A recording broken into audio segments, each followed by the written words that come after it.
Hello friends, मैं ऐसे स्वागत करता हूं आपके अपने YouTube channel education with motivation पर। फ्रेंड्स, जैसा कि आप सभी को पता होगा कि इसमें हम रोजगार विद अंकित सर के मॉक टेस्ट का सॉल्यूशन करते हैं। इससे पहले भी हमने बहुत सारे मॉक टेस्ट को सॉल्व किया है, चाहे वो एसएससी जीडी हो, यूपी पुलिस हो या सीआरपीएफ का हो। आज हम जो है सीआरपीएफ एससीएम का जो है मॉक टेस्ट सॉल्व करेंगे, जो कि 12 फरवरी का हमारा मॉक टेस्ट होगा। क्योंकि देखिए, इसका एग्जाम इसी मंथ से स्टार्ट है।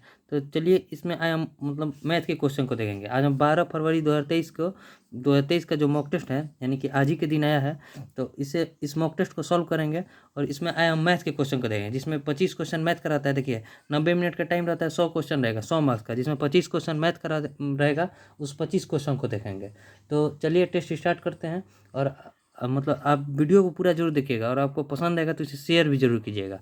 चलिए टेस्ट स्टार्ट करते हैं। ठीक है, स्टार्ट टेस्ट करते हैं। देखिए, मैथ का सेक्शन पहले चुन लेते हैं, मैथ। और देखिए, इसमें हम 25 क्वेश्चन जो हमारा मैथ का रहेगा उसे सॉल्व करेंगे। तो चलिए टेस्ट स्टार्ट करते। देखिए, क्वेश्चन क्या है कि एक घन का संपूर्ण पृष्ठ क्षेत्रफल दिया है 2904 सेंटीमीटर स्क्वायर। तो घन का आयतन बताना है। तो घन का संपूर्ण पृष्ठ क्षेत्रफल कितना होता है? 6a²। इसी का वैल्यू दिया है 2904। ठीक है, तो हमें बताना है घन का जो है आयतन। आयतन क्या होता है? a³ a³ का मान बताना है। तो पहले यहाँ से हम a का वैल्यू निकाल लेंगे। 1 मिनट की थोड़ा ब्राइटनेस हम कम कर देते हैं। ठीक है, और देखिए a³ का मान निकालने के लिए तो a² बराबर क्या हो जाएगा? 2904 अब बटे में 6। तो 6 चौके 24, 6 चौके 24 क्या 5 जीरो 8 छः 48, 6 चौके 24। a² बराबर जब इतना आ गया तो a बराबर क्या हो जाएगा? 484 का रूट ओवर कितने का होता है? 484 जो है 22 का स्क्वायर होता है, तो 22 आएगा। a बराबर 22। तो a³ का मान निकालना है। a³ बराबर क्या हो जाएगा? तो 22 इंटू 22 यानी कि 22 का क्यूब। 22 का क्यूब क्या होता है? अगर आपको याद है तो ठीक है, यानी तो देखिए 22 का स्क्वायर कितना होता है? 484। ठीक है, 22 का 484 है गुना 22 करिए। 22 चौक 88 की 8 हाथ में लगा 8, 22 8 है 176, 176 और 8 कितना होता है? 184, हाथ में लगा 18, 22 चौक 88, 88 और 18 कितना होता है? 88 18 106, यानी कि 10,648 जो हो जाएगा हमारा आंसर हो जाएगा। a³ घन का आयतन हो जाएगा 10,648, यानी कि ऑप्शन डी। और देखिए next question, question number 2। Question है कि 13 संख्याओं का औसत 42 है। ठीक है, 13 संख्या का औसत क्या है? 42 है।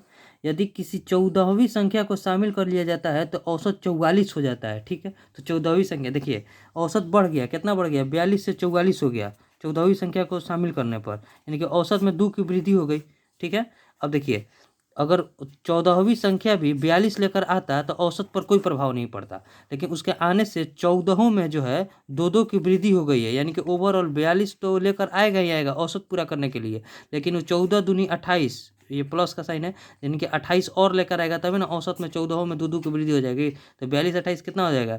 8 2 10 की 0, 4 2 6 और 1 7, 70 होगा औसत। 14वीं संख्या जो होगा 70 होगा, तभी औसत में देखिए 42 तो लेकर ही आएगा, लेकिन एक्स्ट्रा और 2 सबका 2 एक्स्ट्रा और लेकर आ रहा है, यानी कि 14 दूनी 28 और एक्स्ट्रा लेकर आ रहा है। तो कितना लेकर आ रहा है? तो 42 और 28 70। और देखिए next question, question number 3।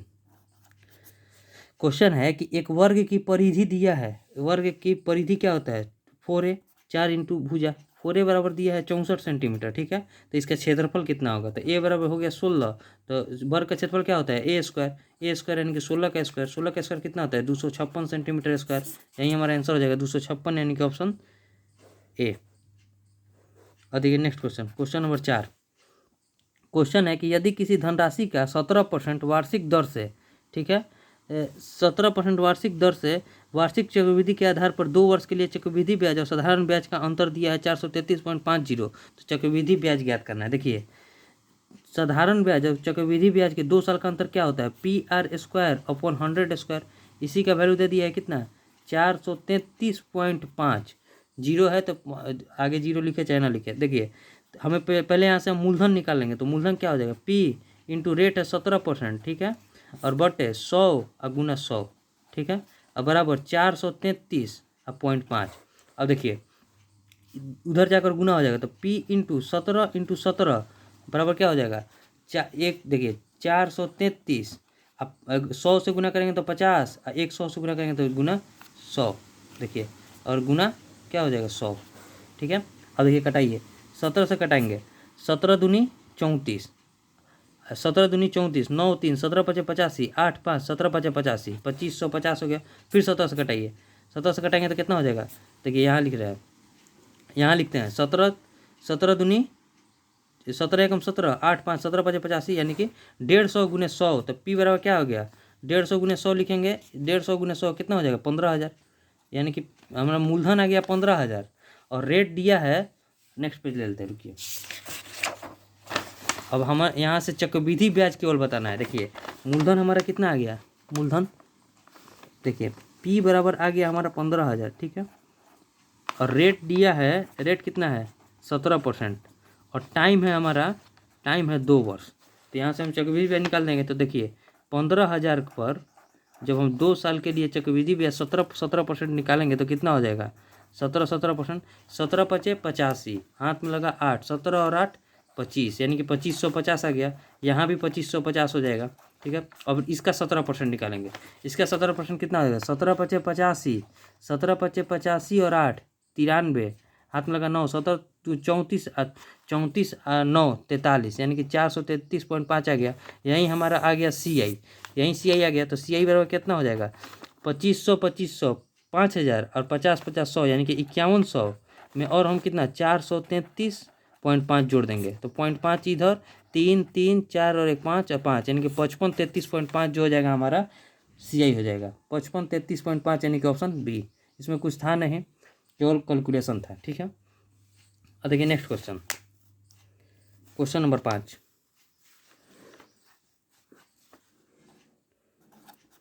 Question है कि दूध और पानी के 56 लीटर के मिश्रण में दूध और पानी का अनुपात दिया है। मिल्क है और वाटर है, कितना है अनुपात? 5:2, ठीक है। अब बोल रहा है कि दूध और पानी के अनुपात को 7:2 करने के लिए, 7:2 करने के लिए नए मिश्रण में कुछ दूध मिलाया जाता है, यानी कि पानी बराबर होगा, यहाँ बराबर दिया भी है, ठीक है।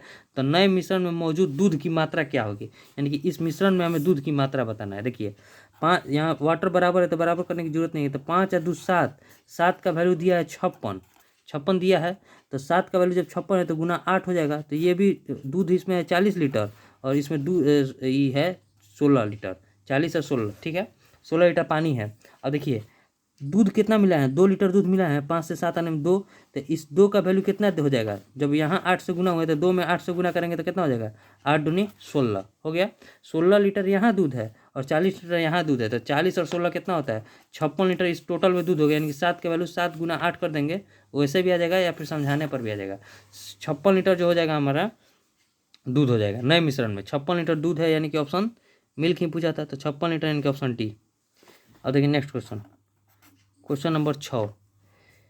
क्वेश्चन है कि यदि किसी वस्तु का विक्रय मूल्य उसके लागत मूल्य का 3/4 गुना है। विक्रय मूल्य जो है उसके लागत मूल्य का 3/4 गुना है, 3/4 गुना, ठीक है। तो अब देखिए यहाँ से SP/CP क्या हो जाएगा? SP/CP, CP हमारा हो जाएगा 3/4, ठीक है। यानी कि SP अगर 3 है तो CP हमारा 4 है। तो यहाँ लॉस हो रहा है ना, कितना का लॉस हो रहा है? 4 रुपये की चीज़ को 3 रुपये में दे रहे हैं, यानी कि 1 रुपये का लॉस हो रहा है। और लॉस हमेशा CP पर होता है, 1/4 हो जाएगा और गुना 100, यानी कि 25% का जो हमारा हो जाएगा 25% का लॉस, 25% का लॉस, यानी कि ऑप्शन बी, ठीक है। अब देखिए next question, question number 7। Question है कि ए 4 किलोमीटर पर घंटा की चाल से चलता है, ठीक है। 4 घंटे पश्चात बी उसी बिंदु से 10 किलोमीटर पर घंटा की चाल से चलता है, ठीक है। यानी कि 2 है, ए और बी है, दोनों चाल से चल रहा है, यानी कि ये स्थान का नाम नहीं है, ठीक है। और ए ने प्रारंभिक बिंदु से कितनी दूरी तय की होगी, ठीक है। जब बी ए को पकड़ लेगा, तो देखिए एक ए है और एक क्या है? बी है, ठीक है। ये 4 किलोमीटर पर घंटा के स्पीड से चलता है, यहाँ दिख रहा है ना, ठीक है। 4 किलोमीटर पर घंटा के स्पीड से चल रहा है। तो देखिए इसके 4 घंटे बाद, यानी कि 4 घंटा में कितना चल दिया होगा? 16 किलोमीटर चल दिया होगा। अब इस 16 किलोमीटर को बी कितना के स्पीड से जा रहा है? 10 किलोमीटर पर आवर के स्पीड से जा रहा है। तो अभी पकड़ेगा, दोनों के बीच में गैप कितना है? 16 किलोमीटर, ठीक है। और 10 किलोमीटर की रफ्तार से बी चलेगा और 4 किलोमीटर की रफ्तार से ए चल रहा है, यानी कि जो है 16 किलोमीटर की दूरी को एक ही दिशा में चल रहे हैं तो चाल माइनस हो गया, 6 की रफ्तार से पकड़ेगा। 6 की रफ्तार से पकड़ने में उसे 3 और 8/3 का समय लग जाएगा। ठीक है, 8/3 घंटा में जो है ये कितना चल दिया होगा। पहले तो 16 किलोमीटर चल दिया था, ठीक है, और अब 8/3 घंटा में 4 के स्पीड से कितना चला होगा, तो 4 × 8/3 यानी कि 8×4 32 और 32/3 यानी कि 16 किलोमीटर प्लस 32/3। ठीक है, तो 32/3 हो गया तो कितना हो गया 16 किलोमीटर। देखिए 16 किलोमीटर, अब 16 3 48 अब 32 पॉइंट में बताएं तो देखिए 16 किलोमीटर ये प्लस 10 या 30 पॉइंट 6 यही हो गया 10.66 आ जाएगा। तो 16 10 26 पॉइंट जो हो जाएगा हमारा 6 किलोमीटर के बाद जो है बी ए को पकड़ लेगा। 26.66 यानी कि ऑप्शन देखिए 6 है तो इसको 6 7 भी लिख सकते हैं, क्योंकि मतलब पॉइंट के बाद एक अंक के शुद्ध स्थान तक नहीं है, तो 26.66 को 26.67 कर दिया है, यही हो जाएगा आंसर 26.6। देखिए समझ में आपको आया होगा। यहाँ देखिए ए जो है पहले 4 किलोमीटर पर आवर की स्पीड से चल रहा है तो 4 घंटा में 16 किलोमीटर चला होगा, ठीक है, और बी जो है 10 किलोमीटर पर आवर की चाल से इसके 4 घंटे बाद चल रहा है। तो अभी दोनों के बीच जो है 16 किलोमीटर का गैप है, तो 16 किलोमीटर गैप को पकड़ने में उसे दोनों का चाल माइनस होगा, एक दिशा में चल रहा है तो 6 की रफ्तार से 8/3 घंटे में पकड़ लेगा। लेकिन अब बताना कि बी कितना दूरी चल दिया होगा, तो 16 किलोमीटर यहाँ चल दिया था और 4 की रफ्तार से 8/3 घंटा में और कुछ चला होगा, तो दोनों को जोड़ेंगे तो 26.66 किलोमीटर चल दिया होगा। 1 मिनट रुकिए, हम थोड़ा पेन चेंज कर लेते हैं क्योंकि यहाँ मतलब दिख नहीं रहा है, तो पेन हम चेंज कर लेते हैं। पेन चेंज हो गया और देखिए ये बन गया। Next question, question number 8। Question है कि ए और बी क्रमशः 92,500 और क्या है 1,12,500 निवेशित करके कोई व्यवसाय शुरू करते हैं। ठीक है, यदि उनके द्वारा प्राप्त लाभ में बी का हिस्सा 9,000 है, तो देखिए ए है और बी है। ठीक है, ए बी में देखिए 92,500 और ये कितना करता है 1,12,500। ठीक है, तो दोनों पहले कटाइए, 0 से 0 कट गया, 0 से 25 से कटाएंगे, 25 चौके 100, 25 3 75, अब फिर बचेगा 17 5, 25 7 125। यहाँ देखिए 25 चौके 100, 25 5 100, 37:45 आ गया। अब बताना दोनों 45 का वैल्यू दे दिया है हमारा 9,000 दे दिया है, तो दोनों का वैल्यू यानी कि 45 और 37 दोनों का वैल्यू बताना है हमें। तो 45 37 कितना होता है 7 5 12 की 2, ठीक है, और 4 3 7 7 और 1, देखिए 7 5 12 के 2, 4 3 7 और 1, 82 का वैल्यू बताना है। तो जब यहाँ 2 से गुना हुआ है 90 के लिए, तो यहाँ भी हम 82 में 2 से गुना करेंगे, 2 दूनी 4 और 2 8 16, 164 पर जो हो जाएगा 2 जीरो हमारा आंसर हो जाएगा। 164 पर 2 जीरो यानी कि ऑप्शन बी। और देखिए नेक्स्ट क्वेश्चन, इसमें कुछ था नहीं, बहुत ईजी था। निम्नलिखित में कौन सा विक्रय मूल्य अधिकतम है, यानी कि विक्रय मूल्य अधिकतम बताना है। देखिए 400 के अंकित मूल्य पर 8% की छूट, तो 400 के अंक विक्रय मूल्य निकालने के लिए अंकित मूल्य पर 92% पर बेचा होगा, तो 92 में 100 से 4 दूनी 8 4 9 36, 368 रुपये यहाँ विक्रय मूल्य आ गया। अगला देखते हैं 240 के अंकित मूल्य पर 12% की छूट, तो ये तो ऐसा ही नहीं होगा क्योंकि 400 के अंकित मूल्य पर जब 8% का छूट दिया है तो अधिक तो यही होगा ना, 240 पर 12%, ये भी नहीं होगा।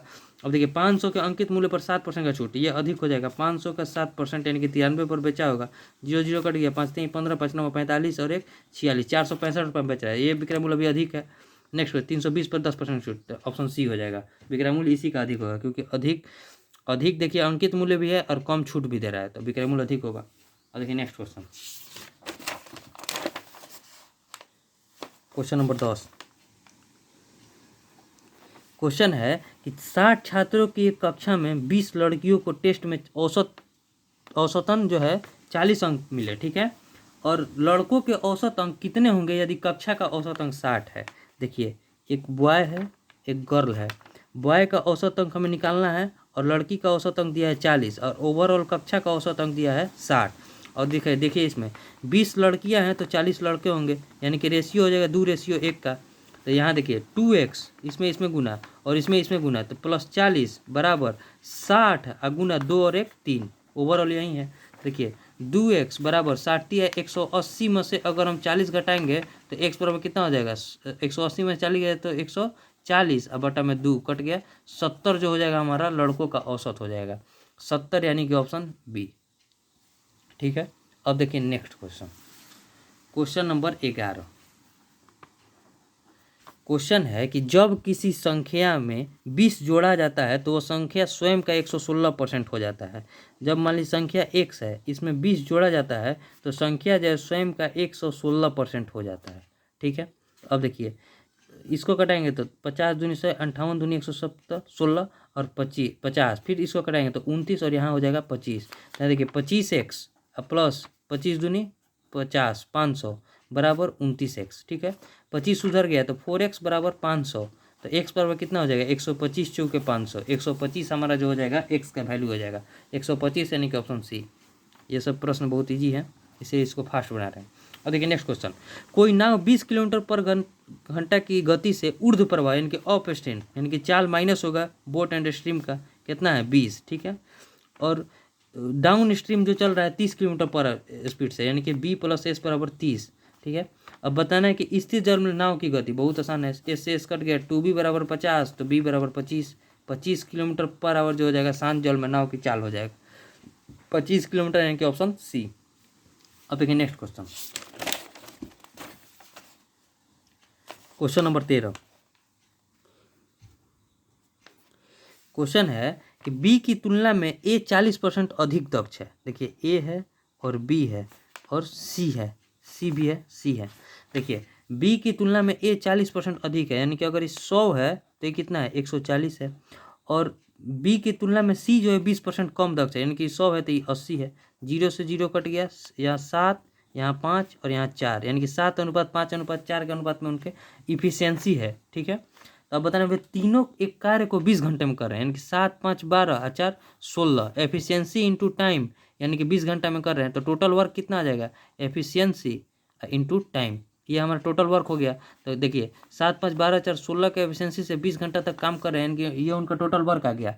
तो ये अकेला का एफिशिएंसी कितना है 7, उस कार्य का 35%, यानी कि 35/100, यही निकाल देना। तो ए का जो आ जाएगा कितना दिन में काम को कंप्लीट करेगा। तो देखिए 7 पंजे 35। ठीक है, तो देखिए 20 5 100 कट गया, तो ए आ गया 16 दिन में जो है कार्य को कंप्लीट कर देगा। 35% उस कार्य का 35% 16 दिन में कार्य को कंप्लीट करेगा। अब देखिए नेक्स्ट क्वेश्चन, क्वेश्चन नंबर 14।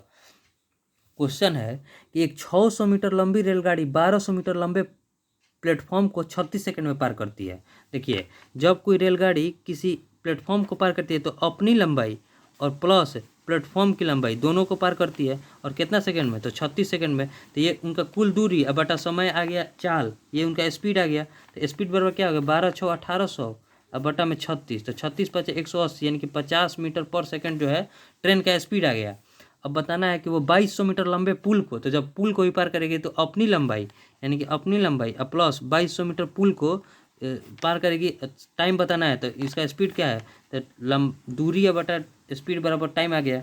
अब देखिए कटाइए 2200 600 2800 अब बटा में 50, 0 से 0 कट गया, 5 से 50 25, 3 0 5 6 30, यानी कि 56 सेकंड में जो है वो पुल को पार कर देगी। पुल को जब पार करेगी तो अपनी लंबाई और ट्रेन की लंबाई दोनों को पार करेगी। अब देखिए नेक्स्ट क्वेश्चन, क्वेश्चन नंबर 15।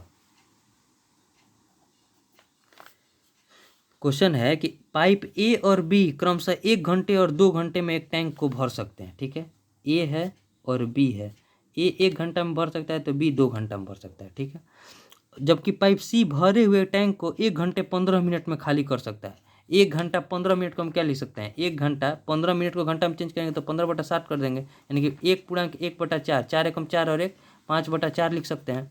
ठीक है, ए और सी को 9 AM पर एक साथ चालू किया जाता है। पहले देखिए इनका टोटल वर्क निकाल लेंगे, तो 1 2 और 5 का एलसीएम कितना होता है 10, तो 1 से 10 का एफिशिएंसी, 2 से 5 का एफिशिएंसी, अब 5 से 2 और 4 दूनी 8 -8 के एफिशिएंसी से खाली कर रहा है। ठीक है, ए और सी को 9 AM पर एक साथ चालू किया जाता है। ठीक है, ए और सी को जब चालू करेंगे तो -2 के मतलब 10 में से 8 गया, 2 के एफिशिएंसी से भरेगा और 2 घंटा के लिए खोल रहा है, यानी कि 2 यानी कि 4 भर गया।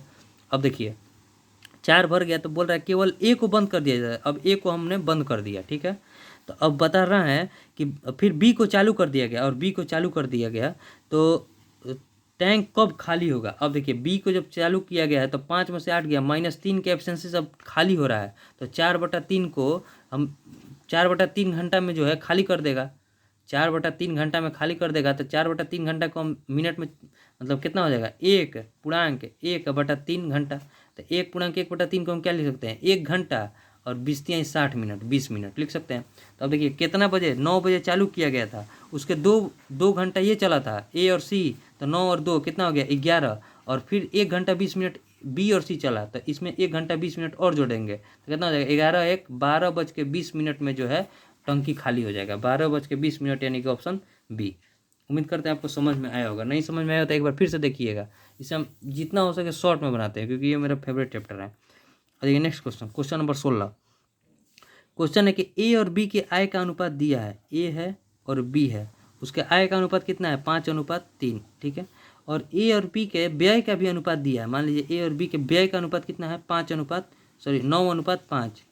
अब बताएं यदि ए की आय, मतलब मान लीजिए ए की आय कितनी है 5x बराबर है बी के आय की दुगनी के, बी के व्यय की दुगनी के, बी का व्यय कितना है 5y, इसको हम x माने इसको y माने हैं का दुगनी, ठीक है। तो 5 से 5 कट गया तो x/y कितना आ गया 2:1 आ गया। अब देखिए क्या बताना है कि उनके बचत का अनुपात बताना है। बचत के लिए देखिए 5 दूनी, ये x का वैल्यू है तो 5 दूनी 10, ठीक है, अनुपात 3 दूनी 6, और ये 1 में गुना हुआ था 9:5, ठीक है। ये उनका हो गया आय, ये उनका हो गया व्यय। तो जब आय में से हम खर्च को घटाएंगे तो हमारा बचत आ जाएगा। तो 10 में से 9 गया 1 और 6 में से 5 गया 1, 1:1 जो हो जाएगा उनके बचत का अनुपात हो जाएगा 1:1, यानी कि ऑप्शन डी। देखिए हमेशा जो है आय कब होता है, जितना आय, देखिए बचत कब होता है जितना आपका आय है और जितना आपने खर्च किया। मान लीजिए आप अगर 100 रुपया कमा रहे हैं, उसमें से 10 रुपये बचा रहे हैं, यानी कि 90 रुपये खर्च कर दे रहे होंगे, तो 100 में से 90 घटाएंगे तभी ना 10 हमारा बचत आया है। तो वहीं आय में से व्यय को घटाएं यानी खर्च को घटाएं तो हमारा बचत का अनुपात आ गया। उम्मीद करते देखिए इसको हम x माने इसको y माने हैं, तो x/y का वैल्यू जब 2:1 है तो इसमें 2 से गुना होगा दोनों में, तो 5 दूनी 10, 2 3 दूनी 6, और ये देखिए 1 से गुना होता है 9:5, तो 10 में से 9 गया 1, 6 में से 5 गया 1। अब देखिए next question, question number 17। Question है कि दो वस्तुओं में से प्रत्येक को 10,384 की कीमत पर बेचा जाता है, ठीक है। उनमें से एक वस्तु पर विक्रेता को 18% का लाभ और दूसरी वस्तु पर 12% की हानि होती है, तो विक्रेता को कुल मिलाकर कितने रुपये की लाभ अथवा हानि हुई। तो देखिए 10,384 रुपया है, 10,384 रुपया है, ठीक है। उसमें एक जो है एक पर 118%, पहले देखिए पहले यहाँ से हम CP निकाल लेंगे, तो CP1 अगर निकालेंगे तो 18% का लाभ हो रहा है, यानी कि 118% का ही वैल्यू होगा, तो 100/118 कर देंगे तो ये हमारा CP आ जाएगा।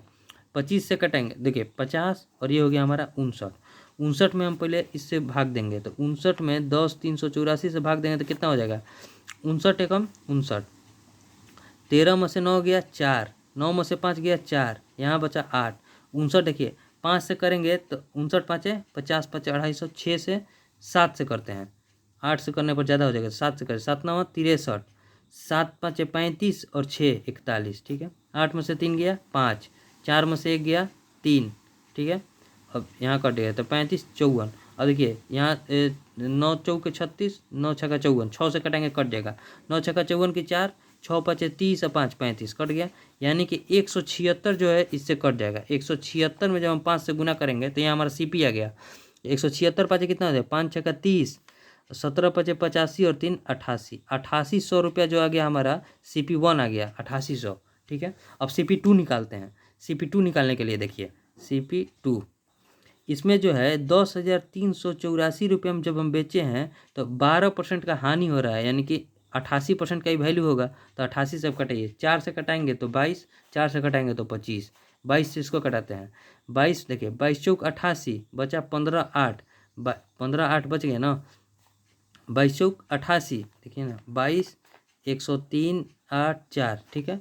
22 चौक 88, 88 कटेंगे तो कितना 13 में से 8 गया 5, 9 से 1 यहाँ बचा 8, 22 7 154, 154 होता है ना, तो 4 4 22 दूनी 44, यानी कि पूरा कट गया, यानी कि 4 7 2 मिनट में कट गया। तो यहाँ से देखिए CP2 कितना हो गया, CP2 बराबर हो जाएगा 472 गुना 25, तो 25 दूनी 50, 25 7 175 और 5 180, हाथ में लगा 18, 25 चौके 118, 118, यानी कि 11,800 रुपये आ गया CP2। अब हमें लाभ बताना है, तो देखिए CP1 और CP2 को हम जोड़ देंगे तो कितना हो जाएगा 8800 में, अगर हम 11,800 को जोड़ेंगे तो 0 0 8 8 16, 11 और 8 19, 19 एक 20,600 रुपया आ गया हमारा सीपी टोटल। और एसपी कितना है 10,384 रुपया है एक का, तो गुना 2 कर देंगे तो 2 चौके 8, 2 8 16, 2 8 16, 2 3 6 1 7, 10 दूनी 20, 20,768 रुपया आ गया हमारा एसपी। तो एसपी में से सीपी यानी कि लाभ हो रहा है 20,600 को 20,768 रुपये में बेच रहे हैं, तो कितना का लाभ हो रहा है, तो 20,600 को घटा देंगे तो 8 6 1 यानी कि 168 रुपये का जो हमें प्रॉफिट हो रहा है। ये ऐसे ही बनेगा। देखिए अब समझिएगा तो एकदम स्टेप वाइज है, समझ में आ जाएगा। पहले हम सीपी दोनों का निकाल दिए हैं, एसपी दिया था तो सीपी निकाल दिए हैं, दोनों सीपी को जोड़े हैं तो 20,600 रुपया आ रहा है सीपी, और एसपी कितना है 20,768 रुपया, तो कितना का लाभ हो रहा है, तो 168 रुपये का प्रॉफिट हो रहा है, यानी कि ऑप्शन सी। और देखिए next question, question number 18। Question है कि 5 माइनस, ठीक है 5 माइनस, पहले क्वेश्चन लिख लेते थे, 5 माइनस 2 भागा 4 गुना, देखिए 5 माइनस 3 में से 4 गया -1, ठीक है, यहाँ जहाँ जहाँ बन जा रहा है वहाँ जल्दी से बना देते हैं। प्लस में है 5 गुना 4 अब भागा 2, भागा 2 अब 8 है तो सीधे 8 लिख देते हैं। और बटे में क्या है 4 + 4 भागा 8 अब 2 है तो यानी कि 16, गुना 8 में से 5 गया तो 3, गुना 2 भागा 3 माइनस 8 भागा 8 दूनी 16, ठीक है। अब इसी को सॉल्व करना है, देखिए सॉल्व कीजिए। 5 है -2 है तो 5 - 2 भागा 4 गुना 6, तो 4 गुना 6 को लिख सकते हैं, माइनस प्लस 6, प्लस देखिए 5 + 4 बटा 8 है, तो 5 + 4 बटा 8 है तो क्या लिख सकते हैं 5 गुना 4 बटा में 8, ये ऊपर वाला हो गया। अब देखिए नीचे में 4 + 4 है तो 4 + 4 अब बटा में 16 है तो बटा 16 गुना 3 और फिर गुना 2 अब बटे में भागा है तो 3 -8 अब बटा में भागा है तो 16, यही है, नीचे में ये है और ऊपर में वो है। अब देखिए सॉल्व कीजिए, 4 से 2 कट गया। अब देखिए 5 माइनस 2 बटा 4 को हम क्या लिख सकते हैं 1 बटा 2 गुना 6, ठीक है, प्लस 5 बटा में 2 हो गया। अब देखिए इसको जितना स्टेप वाइज सॉल्व कीजिएगा उतना सटीक एक बार में इससे टाइम लीजिए और पूरा सही बना दीजिए, तभी आपका हो पाएगा। देखिए 4 से 4 कट गया। अब देखिए यहाँ देखिए 3 से 3 कट गया, यहाँ 2 कट गया, तो 4 प्लस 1 बटा 2 बचा, माइनस ये देखिए 1 बटा 2 बचा। अब देखिए यहाँ 3 बचा, 5 में से 3 गया 2 प्लस 5 बटा 2, ठीक है, अब बटा 1 बटा 2 से 1 बटा 2 कट गया तो बटे में 4 आ गया। अब देखिए 2 दूनी 4 5, 9 बटा 2, अब 4 है तो गुना 4 हो गया, तो यानी कि आंसर आ गया 9 अब बटा में 8। देखिए एक बार में 9 बटा 8 है, 9 बटा 8 ऑप्शन में है तो ऑप्शन में है। एक बार आप टाइम लीजिए लेकिन इसे एकदम सही बना दीजिए, नहीं तो एक बार टाइम भी लीजिएगा आंसर भी नहीं आएगा तो फिर गलत होगा, फिर से आप बनाइएगा तो इसमें बहुत टाइम चला जाता है। अगर नहीं बनता है तो सीधे छोड़ दीजिए, एक बार में है। अब देखिए next question, question number 19। Question है कि एक मंदिर में 5 घंटियां हैं जो 12, 15, 16, 20 और 25 मिनट के अंतराल पर बजती है, तो एक साथ मध्य रात्रि को यानी कि 12 बजे बची है तो किस समय के बाद अगली बार पुनः बजेगी एक साथ। इसमें कुछ है, एलसीएम निकाल देना है। 25 इसका एलसीएम देखिए 5 गुना 5 20 कटाने के लिए 25 के लिए हो गया, तो 4 करेंगे तो 20 कट जाएगा, 16 के लिए एक और 4 से गुना करेंगे तो 16 भी कट जाएगा, 15 के लिए 3 से गुना करेंगे तो 15 कट गया, 12 के लिए 4 3 12 हो गया, 50 25 चौके 100 गुना 12 यानी कि 1200 मिनट आ गया हमारा। 1200 मिनट को हम घंटा में चेंज करेंगे तो 60 से भाग देंगे यानी कि आ गया 20 घंटा। अब देखिए 12 बजे एक साथ बजा था, ठीक है, तो अगले 20 घंटा जोड़ने के लिए तो अगले 12 आएगा तो 12 घंटा और हो जाएगा, तो 12 घंटा हो गया तो अगला 12 आ गया, सुबह का 12 आ गया और फिर 8 जोड़ देंगे यानी कि ये देखिए 12 AM में बजा था तो अगला 12 घंटा आ गया तो 12 PM हो गया। अब इसमें 8 घंटा और जुटेगा तो प्लस 8 घंटा जब और जुटेगा तो 12 और 8 PM में जो है एक साथ फिर से बजेगा। उम्मीद करता है आपको समझ में आया होगा। 8 PM, वैसे भी 8 AM दिया भी नहीं है ऑप्शन में, तो 8 AM अगर दिया होता तो बहुत सारे लोग मतलब थोड़ा कन्फ्यूज हो जाते हैं। अब देखिए नेक्स्ट क्वेश्चन,